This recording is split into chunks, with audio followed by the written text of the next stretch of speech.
The Charleston County Council's District 6 race is heating up between Reverend Kylon Middleton and Darryl Ray Griffin. Today, I talk one-on-one with Dr. Middleton for this edition of Quintin's Close-Ups. And if you haven't already, subscribe to my YouTube channel and like Quintin's Close-Ups on Facebook. Dr. Kylon Middleton, welcome back to Quintin's Close-Ups. It's good to be here. Oh, I appreciate it greatly. Obviously, you are a candidate for Charleston County Council. Talk to me about who Dr. Kylon Middleton is right now. Well, we are racing toward the end. Right now, Kylon Middleton is extremely focused, determined, and just extremely grateful for the opportunity to serve the wonderful people of Charleston County, and particularly District 6. I've been out on the grounds, meeting, greeting people in a safe way, certainly during this pandemic, but definitely pressing the flesh, making the case to be the next county council person for District 6 in Charleston County. What is your case right now? My case is we still need strong moral leadership. So just as in the primary, Charleston County Council needs leadership, and my caveat is we need strong moral leadership, individuals who care about people, who have compassion, empathy, who have been there, you know, to the extent that we can begin to recognize the dignity of the individuals that we serve, and to be able to provide access, you know, to everyone, those things, housing, affordable housing, healthcare, and the things that individuals deserve to have to improve their quality of life, and so that they could thrive as citizens in Charleston County. So I'm still pushing for strong moral leadership on Charleston County Council. What is the quality of life in District 7? District 6. I'm sorry, excuse me.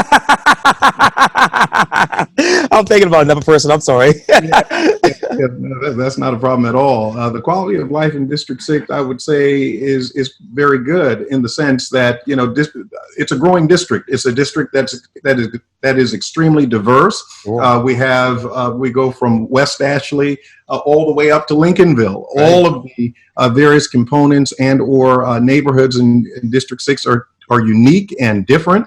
Their needs are different, but based on the growth of Charleston County, I mean, all of that presses on the district. So, you know, there is a good quality of life that can be afforded for all. We just need to make certain that we have equitable distribution of those resources, so that individuals who are living in various other parts of the district are getting equally are equitably their share of what they need in order for their areas to become fruitful and for their lives to be better.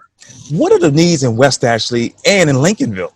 So in West Ashley, we still need, you know, traffic. You know, we're still, you know, I was out today and I thought that, you know, during the pandemic we were spoiled and really lulled into a false sense of like traffic has gone away, but I'm reminded that it's back. And so we still need to, you know, look at areas of expansion of Glenn McConnell, and definitely, you know, continue the talks of completing 526. Flooding, I saw on the front page of the Post and Courier just today, you know, about just the climate realities of this area. And where I live in Grand Oaks, and certainly all along this West Ashley Basin, you know, where I live, right. We're dealing with flooding in a major way, and we have to do something about that. So those are still real issues. Up in Lincolnville, they still need economic development. They need infrastructure in Lincolnville. It has been, as I said when we met months ago, that people really forget that Lincolnville is still in Charleston County, because it is the northernmost part of this district, and certainly because it's sandwiched between Dorchester and Berkeley counties. Individuals may be you know, sort of naive in thinking that it's not a part of Charleston County, and because it has been such an annexed area, it has not received all of what it should receive. So we will certainly be champions building up the infrastructure of Lincolnville. Let me stay with Lincolnville, Dr. Middleton, and I keep asking people about this all the time. Minority-owned businesses, are there any in Lincolnville? Well, I'm certain that there are one or two minority-owned businesses in Lincolnville. Lincolnville is a very densely populated area. They still have these mom-and-pop type shops, and I would have to go check the record to see if they're truly minority-owned. But I've been in a couple, so I would venture to say that there are some minority-owned businesses in Lincolnville to include individuals who are independent contractors, landscapers, individuals who own their own, businesses that they go out and they contract work, but they live or hail from Lincolnville. We certainly would have to look at, the opportunities as they present themselves in that area, because certainly Ladson, which is a bedroom community, part of, Lincolnville's zip code is right. Ladson, and part of that area, and then partially Somerville. So we have to look at everything going on in and around the town to make certain that as businesses develop, that we are able to incubate, minority-owned businesses, not only in Lincolnville, but all throughout Charleston County, to include the airport, sure. To make certain that, minority businesses are enabled to grow in this county. Where are the equitable resources for Ladson and Lincolnville? Well, again, Charleston County, we have $1 billion budget. So, when you look at resources, we have to kind of look at the overall budget, look at projects and needs assessments per area. And I know particularly in Lincolnville, because I go to their town council meetings, right. Parks and recreation, and looking at just common sense issues that would improve the livability of their community. You need green spaces, you need walking paths, you need, sidewalks and bike lanes and that sort of thing. So, I think when we're looking at equitable distribution of resources, we cannot be heavy-handed and, doling it out in those areas that may be more affluent or may seem to be more of the areas of the district that receive the most attention, but we have to make certain that at least they receive those same, advantages, so that when individuals are thinking of where they would like to live, it would not be a second thought of living in Lincolnville or Ladson or that little part of Somerville right. That's in Charleston County, because it would be as attractive and as alluring as any other part of the county. And you talked earlier, obviously, about with expansion of Glen McConnell and all that stuff, and obviously you were in favor of completing 526. Have you been able to complete a survey with the people in that area about the completion of 526? Yeah, well, I'm all in this area, right? And I do know that there are strong feelings for and against. And right. So I've been talking to people, and I've had strong conversations with individuals, especially on this side of the county where I live, and definitely it becomes almost for some people a deal breaker, because they do not want to see the completion. Some individuals do not want to see the completion of 526 because of the implications and other things that go along with such a development. I still think that when you look at the overall benefit, we have to look at the overall benefit and impact. I'm from here, right. And these are the same roads. We have more. The growth has outnumbered our ability to really keep up with development. And so we have to do something with the roads. We can't sit in traffic and be, if a major disaster comes and you're literally stuck, especially where I live, we're literally stuck. There's only like one way in, one way out, and even the back roads, if everybody starts, helter-skelter going in those areas, that you're still trapped. And so we have to mitigate some infrastructure transit plan, or at least road plan that enables us to have sort of access to the whole region. And right now, we're very closed and we're very limited, and I think completing 526 would help that. So yes, I've talked to a lot of people. I know that there are a number of people who are against it. And certainly in my area, there are a lot of people who are against it, and we're talking about those things. We're listening to them very intently, and we're definitely receiving those concerns, so that we might find ways to help see how we could mitigate some of those. But I do really feel that it would be in the best interest of everybody in the whole region, not just West Ashley in this part of West Ashley and this area, but the entire Charleston region, to include Berkeley and Dorchester counties, for us to complete 526. And speaking of completing 526, you talked about the implications. What implications that is are you concerned about right now?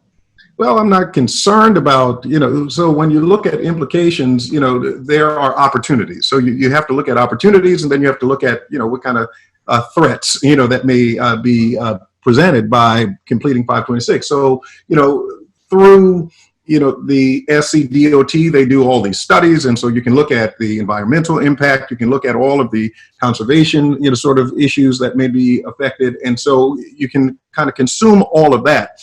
The other collateral pieces become when you have a sprawling, at least bustling, open thoroughfare for transportation, then you're looking for more development to actually sort of come. So those are additional issues that we have to kind of think and plan through and be smart about growth and recognize that while completing 526, that will present other opportunities that may not have existed, because now you're opening up areas that are now more accessible, attainable, that are now more reachable, as it relates to from one area to another. The islands will be, more accessible. So, there are opportunities, and certainly there are implications associated with that, because when we have been so used to our communities being rural and or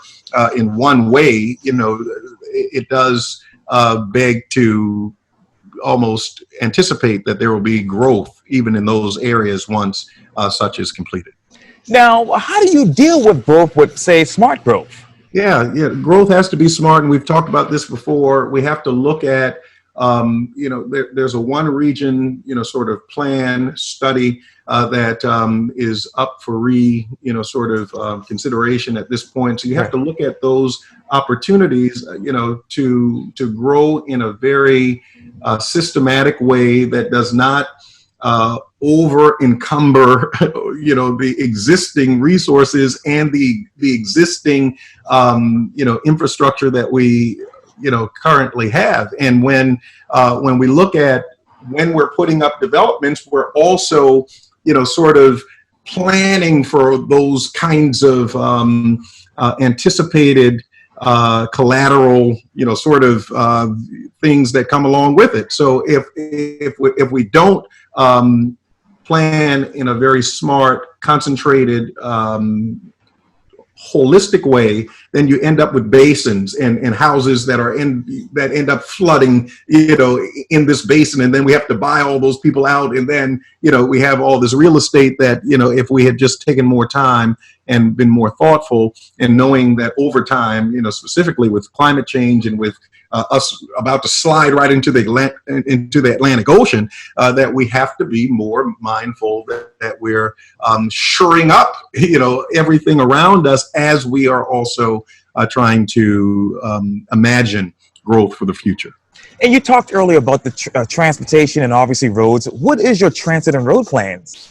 Well, so we need some sort of rapid transit in this area. I mean, again, to sort of take some of the cars off the road, we do need a mass rapid transit system. And we've already, pretty much passed, a referendum in order to, secure funds to get that started. And certainly that is underway and has been halted as a result. So, I mean, we have to follow through on something. So, if we then raise money for a specific thing, then we need to kind of see that all the way through in order to be transparent to voters and to have fidelity based on these referenda that we put on the ballot or put on ballots, and to build public trust. And so I do feel that we need a rapid transit system in order. We have one region. We have individuals who live, in Berkeley, Dorchester counties that work, play, and do certain things, have to go to the hospitals or whatever in Charleston, and vice versa. So, we need to have a free-flowing way for which individuals can move about without necessarily having cars. And certainly you can't ride a bicycle from Somerville, so in order to get down to the city or on the peninsula. And so Carter, we know that Carter is not the answer, right? And so we do need a mass transit system. We do need to shore up Carter as well, but as we are looking at smart growth and looking at our infrastructure, not only widening Glenn McConnell or finishing 526, but there are other road projects that need to be considered. Now, certainly, we're dealing with the one in the Phillips community right now, and I don't think that's smart. But at the same token, there are other road projects that are to be considered, because as the region continues to grow, we cannot then, on the backs of minority communities, then just borrow a road system through their communities and displace them and literally decimate their communities. We have to look at how we could very well plan out our infrastructure as we are also looking toward the growth of the future, to include everywhere that there's development. We are then considering that mass rapid transit system that would be an artery for individuals who live in and around those areas to connect accessibly, so that they would not have to literally drive so many cars every day. It's better for the environment, and it's certainly, we have bigger cities do it well. And with the COVID situation affecting the local economy so badly, do you know how it has affected sales tax revenues that the county needs to fund transportation and greenbelt projects in your district? Yeah, well, again, we have to manage the effects of COVID-19. COVID-19 has affected the economy across the board, to include revenue. And how should the county fund all these planned projects with diminished revenues? Yeah, well, we have to figure it out. And so, no one anticipated COVID-19. Right. Certainly, by the debacle of not sort of mitigating, the virus and or the spread thereof early, and then all this back and forth, with our state and local municipalities, whether to wear a mask or not to wear a mask, and we're still having these mask debates in some municipalities now. We do recognize that even barring a vaccine, masks do help mitigate, and flatten the spread, the curve, and flatline the spread of COVID-19. So we have to find ways to definitely manage the effects of COVID-19 so that our economy could be robust again, so that we can generate those types of revenue through sales tax that we have done in the past. We don't know. In America, we don't know how devastating the effects will be until after we're finally able, to build public confidence enough, to go back to restaurants, movies, theaters, and other venues where individuals have been shopping and consuming things that would, bring those revenues. So I don't know what the numbers would be, but I do know that it's going to take a lot, and we have to sit and be prayerful and be fair and just. We have to be equitable, and we have to make certain that whenever we're trying to, bring ourselves back out of this hole, that those who have been adversely affected even the most and the worst are not also doubly, kind of backhand slapped, in the recovery, by not also providing additional stimulus to those areas. And do you believe declines in the state gas tax and registration fees will affect the infrastructure bank's ability to fund projects like the 526 extension? So again, we don't know, the overall effects of COVID-19, and some people will be able to use some of these things as excuses as to not fund certain, projects as we see them, on the list to be completed. I don't know what that answer would be, but I'm prayerful. 526 was already, in process. So we hope that some of those funds were already sort of allocated, to do certain portions of that work, barring even before COVID-19 hit. And then the state still has, in some cases, a surplus. And so there are ways to, in a very judicious way, to make certain that we're coming out of this in a very healthy way. And Charleston County Council is considering putting a question on the ballot to raise property taxes. Do you support raising property taxes, that is, to provide low-income housing in the county? So that's a double-edged sword again, Quintin. And Charleston County council did not even have to put it on the ballot. They had within their ability and their purview to find a way, within their own power to build in an embedded metric or formula like the city of Charleston did to make certain that affordable housing is always a part of the growth plan and development plan of the county moving forward. They chose not to, and they punted, is what I would say, and decided to, well, at least they allowed it to be on a referendum, be put up as a referendum so that the voters can decide. I think by and large, it will pass. I really feel that way because individuals who live here recognize that it's very expensive to live in Charleston. And if you work here, some people have to almost live in Orangeburg County in order to come down because it's very expensive to live in Charleston. So I think individuals who have the opportunity to vote will vote yes, that we should have that embedded structure in order to, through the referendum, to sustain affordability in Charleston, in housing in Charleston County. Do I feel that you said, is it fair, or is it, what was the second part? Or would you approve of putting actually that being, approve of property taxes?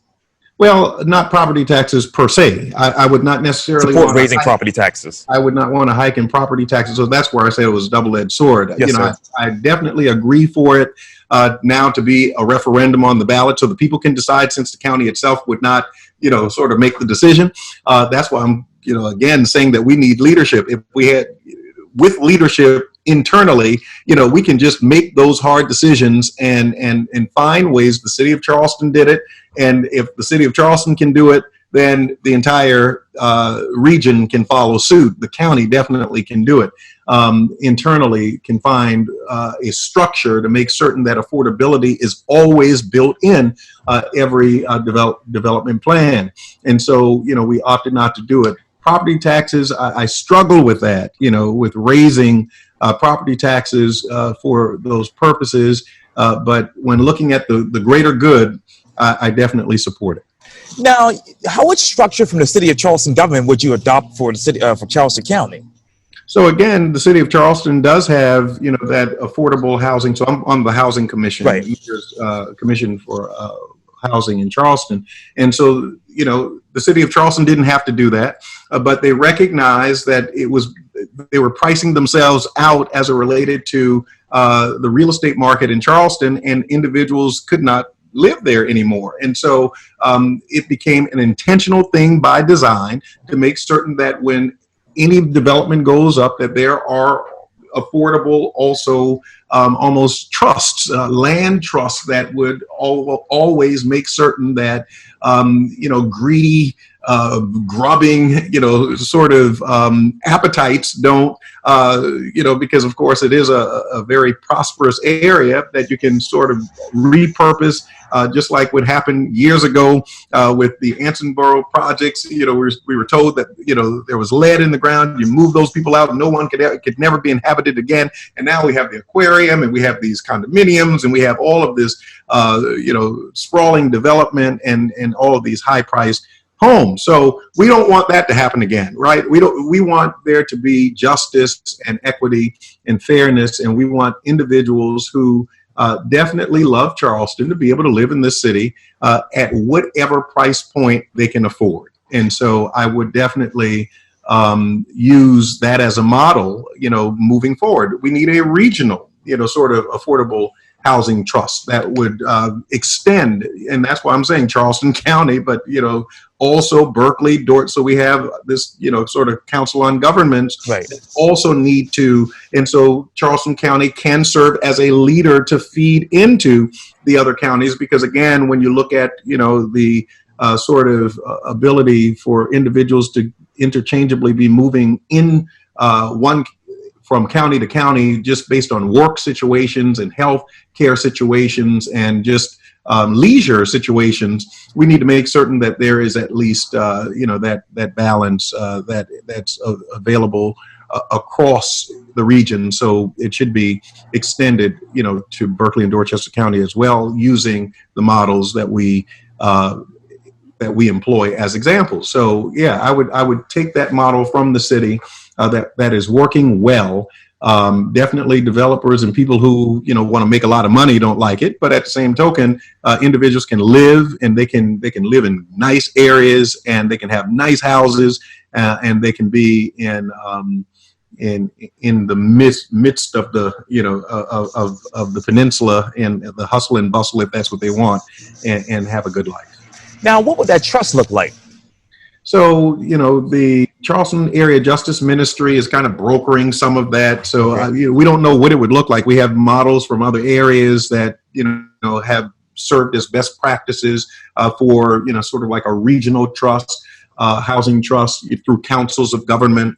But that would take a whole long time to sort of roll that out as it relates to an explanation. But I think that there are organizations that are working in concert, and I think some of that needs to be, pushed through outside interest, meaning, community interest, so that, the politicians and those who are within government, don't necessarily, you have to feel the heat in order to know, that these are things that people want. And so the Charleston Area Justice Ministries is taking a leadership role in that.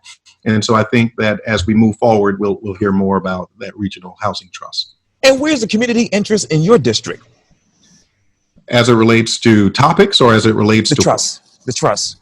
Oh, as it relates to housing trust, I don't know what the community is concerned as it relates to the housing trust, but I know that the community is concerned about affordable housing in this area. And so that feeds into that larger, need. And so when we look at a housing trust, that just ensures that across Charleston County, across hopefully, the region, that we would have areas, because the region is going to continue to grow. I mean, it's not going to stop. As we look around, even in the midst of the pandemic, construction remained essential. And so the region continued. You can drive up and down 526 as far out, as you could just keep going. And at one point, it used to, I remember when I was a boy, when I was growing up, Ashley Phosphate Road was like the country, and so when we were going up 526, when you got to Ashley Phosphate Road, you thought that you'd gone, into the country, and certainly that's not the case now. You can drive all the way to almost to Columbia, right, and you see all of this construction and all this sprawl. So everything now is becoming suburban, urban. It's a wonderful, time in which to live, and it becomes a great opportunity for us to preserve, those areas that, so everybody can, really have the same opportunity. Now, how many people have been priced out of homes in your district? Yeah, you've asked me that before, and certainly we continue to struggle, because every time I drive even through my neighborhood, I see for sale signs all the time. So I don't know if people are moving because they can't afford it. I don't know if they're moving based on the economy, and certainly now based on the effects of COVID-19. If their financial situations just do not anymore dictate or enable them to afford living in this area. We have a problem. We have a housing problem. We have an affordable housing problem in the city of Charleston, and which the city of Charleston has then boldly, taken a step forward to fix and at least to address. And we have that problem in Charleston County. And so as we look at individuals who really need to live and thrive in areas in which they live, you should not have to be pushed out. And certainly when individuals have to come and drive back in, then they are doubly dealing now with parking situations and feeding meters and not being able to afford to even go to work, because they have to park in a garage that costs more than how much they're paid hourly. And so we have real issues. And until we, kind of lock in areas of affordability, I mean, can you afford an apartment for $3,000 a month? I mean, not a lot of people can do that, right? And so that can't be the floor, as it relates to, affordability in Charleston and in Charleston County. So we have to make certain that individuals who are in homes now and or renting can live in those places and can afford those places and can thrive in those areas. Well, let me ask this. What is the average price of a home in District 6? So I would think that when you say average, probably somewhere between 275 to about 350, maybe in that area. Okay, and let me talk some politics, and I know you'll be able to answer it very diplomatically. And a lot of people I'm hearing from about this particular race are concerned that there's too much city of Charleston leadership involved with this particular race. Why do you think there's so much leadership taking interest in such area of your district, District 6? So you're saying too much city of Charleston leadership being involved in this race? Yes, sir. On whose side? I mean, because that's what I'm hearing. Certainly not on this side. So I don't know if the city of Charleston leadership is involved on this side, but there's no city of Charleston leadership involved on this side. Okay. And so I'm running a campaign, sure. and we're going to win. And so I don't know about influences. I do know on the other side. I mean, you have kind of family dynamics, that are commonly known, and so I don't know what the influences would be or not. Yes, sir. And I know a couple of weeks ago, I believe you attended the food giveaway at Mall Park. What was that event like? Say it one more time. Oh yeah, can you hear me? Yes. Okay. Yes, I know there was a food giveaway a couple of weeks ago, I believe, at Mall Park. I think you attended the event. Well, how was that? How was that event like? In the sense that it's now what we have to do. People really need help. And so beyond, just that food, we have food giveaways every week. Sure. And so because people really need help, and more people are turning out, and hundreds of people are being served daily, weekly, thousands, and because they need it. And individuals are coming out, they're receiving those particular types of helps because financially, economically, they just don't have it. We are living, when you look at certain communities, particularly minority communities, they were already struggling before the coronavirus pandemic. And now in this pandemic, they're hit even more, much harder, financially in these times. So you see individuals coming through, and all you can do is offer them hope, because it has to get better. It has to get. I remember after Hurricane Hugo, when I was here after Hurricane Hugo, and I remember going to Harmon Field, where the government truck came, and I was standing right in line to get butter and meal and whatever, and even food stamps. And so we are in those kind of times, and I know what it's like to have to stand in the line to receive, because you just don't have it. And so, it gives me joy, to be able to help, to be able to serve, to be able to coordinate, to be able to provide certain opportunities, especially, I did not sponsor that. I participated in that. I didn't sponsor that, but we do also, through my church, sponsor food giveaways weekly, and through other organizations in which I belong, sponsor food giveaways. And so, again, because people need it. When you see the need and you know the need, then it becomes a moral obligation for us to help meet those needs. You segued me into something good, because you were on that path a few minutes ago. You sounded like you were preaching a Sunday sermon. But what would be a title of your sermon when it comes to this campaign? What would be that title? The title of the sermon for this campaign would be "Anything is Possible." Because when you imagine, an individual who came from the east side of Charleston, from literally nothing, and now running for a county council seat, probably the first Black person elected in this particular seat in this area, under now the district structure. Anything is possible when we look at the possibilities of pulling ourselves up out of this mess that we're in. And the mess is more than the pandemic. It's, just the mess of our government, the mess of failed leadership, the mess of just being marginalized and forgotten and alienated and literally just pushed aside. I am here to remind, I'm a living witness that anything is possible. All we have to do is believe.